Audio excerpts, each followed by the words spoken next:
welcome back. I'm here today with Professor Constanin Sandis from the Philosophy Department. Welcome, Constanin. Thank you. First of all, tell me a bit about yourself and how you got into philosophy and to work at the University of Hertfordshire. So this is my second year at Hertfordshire, so I'm relatively new. I was in philosophy at Oxford Brookes before for a decade or so, and started philosophy as an undergrad, but was a kind of reluctant philosopher, so slowly learned to like it by the third year. So I did philosophy and theology for my first degree. So what convinced you? Strangely, I took a philosophy of mind paper in the third year, so very late on, and it was taught by Peter Hacker, who I'd never read any Wittgenstein before. And so it ended up being more of a Wittgenstein module, and I suddenly thought, oh, maybe I like this kind of philosophy. So a late conversion in the last minute, for better or worse. Oh, good fast. Fantastic. So tell us a bit more, so what's the area of philosophy you're working in at the moment? It all goes back to that, really. So when I was doing the philosophy of mind paper, I had an option of doing some additional tutorials on action, so kind of mind and action. So we talked about intention, volition, the will, and so on. And really, ever since then, I've become very interested in philosophy of action. And it makes me think that it's kind of what I wanted to do all along. So I wanted to do philosophy and psychology, but I didn't have the maths to do the statistics for the psychology part. But a lot of philosophy of action relates to what we might call philosophical psychology and motivational psychology. So not just what are actions, but why do we act? Do we always have knowledge of what we are doing and why we are doing it? What motivates us? What are reasons for action? And so my first book was on action explanation, and it looked at debates about the nature of reasons for action. But what I was interested in was how a lot of these debates focused on the ontology of reasons. What are reasons? Are they facts? Are they mental states? Something else? But it said very little about either what actions were or what it is to explain something. So I was trying to bring the literature on action and the literature on reasons together with that on explanation, and sort of come to the view that we need to know what it is that we're explaining when we are asking, why did this action happen, or why did someone act? Fascinating.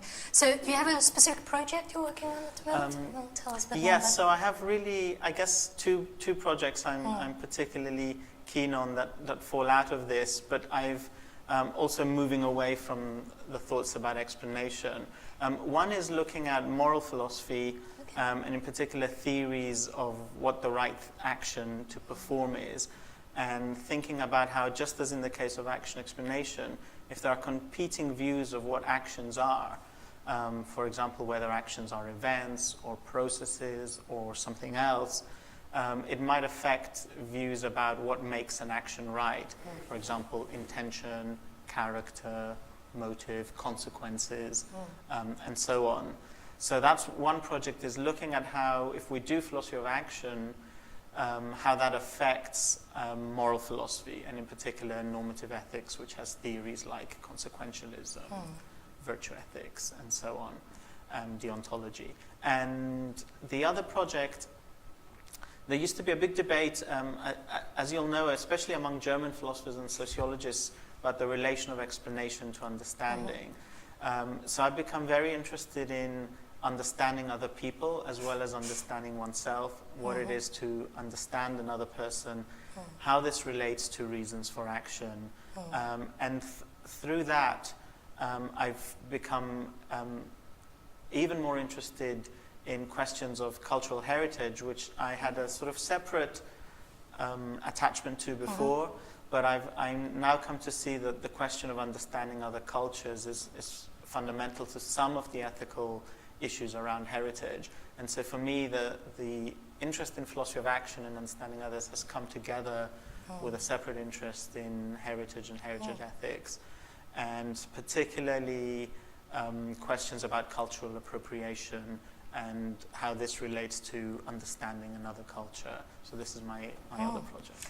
Oh, it's interesting. So it overlaps a lot of different areas, yes, isn't it? And it was a sort of happy accident towards the end. But I guess it shows that philosophy of action can be understood quite broadly in ways that touches on various concerns. And throughout all this, the Wittgenstein has sort of remained in the background. But one of the books I'm writing on understanding takes its cue from his famous remark, "If a lion could speak, we couldn't understand it." Yeah. And I try and argue that this is not a remark about animals or human-animal relations, but about the sort of limits of understanding. So it's a kind of limiting case of a being where we might have trouble understanding it. And I'm interested in the relation between understanding, say, what you say, and understanding you, where you might understand everything I've told you, but not understand me because you might think, well, why on earth would you be interested in that? So it might be that the more you understand what I say, the less you understand me, let alone the lion. So it's all, so the Wittgenstein is related to the understanding things for me, more than the action these days. But it's sort of through a nice, maybe coincidence, maybe it's a case of some form of confirmation bias, but it's worked well for heritage for me as well. Yeah, fantastic. So a lot of research, in a way, in my experience, also works like this. You just come across things and suddenly, by chance, and it becomes quite precious. To a person with a hammer in their hand, everything looks like a nail. Yeah, that's right. There we go. Well, looking forward to reading the book, Who Answered That. So, okay, good luck with that, and thanks for speaking to me today. Thank you so much, Sylvie. Thanks.